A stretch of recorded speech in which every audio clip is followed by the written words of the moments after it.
has its first Satanic church. Satanists now have an official place of worship in Cape Town. The church says it aims to address the misconceptions that exist around Satanism. For more on this, we're joined by the church's Rian Svikhala.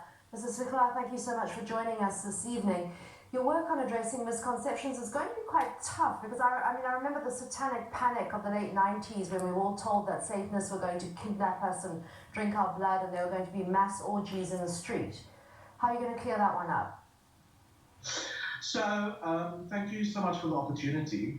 It all starts with education, and we have been putting a lot of material via our different social media platforms out there to educate the public on what above board religious Satanism is.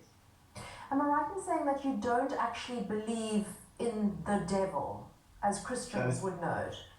Yes, that's correct. So we simply revere Satan as an archetype that represents our pride and our best potential that we can reach as human beings. I remember all the, as I call it, the satanic panic of the late 90s when Satanists were blamed for all sorts of things. What kind of rituals take place, if any at all, in your church? So we have various rituals, but all the rituals that we do is for self-empowerment. So there's nothing certainly criminal happening during any of our rituals or ceremonies. What sort of rituals or ceremonies could one expect if one came to one of your services?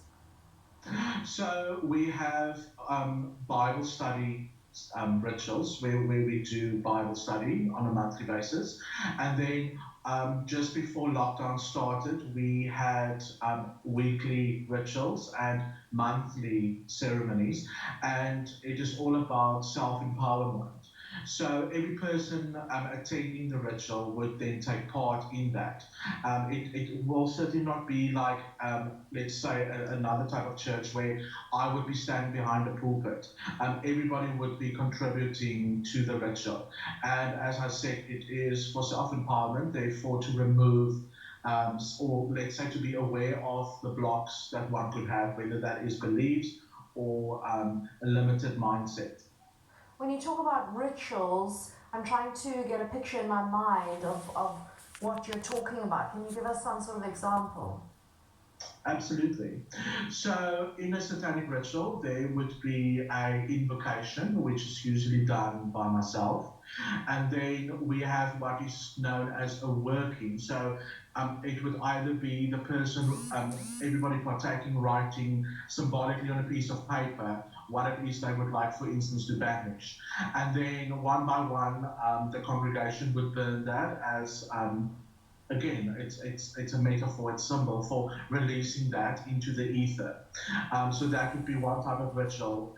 We also conduct rites of passage like weddings and business blessings for some of our congregation members. Just very quick last question. How are you going to stop people with bad criminal intentions from piggybacking on the back of your satanic church in your name? Yeah, so two things.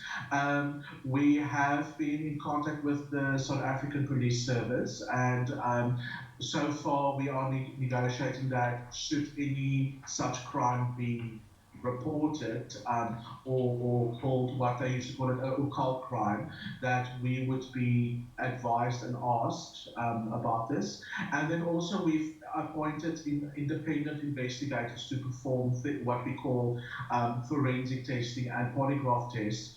We have a church council that has put funds behind this to actually see whether the person involved was indeed involved in Satanism or rather devil worship, which is something completely different.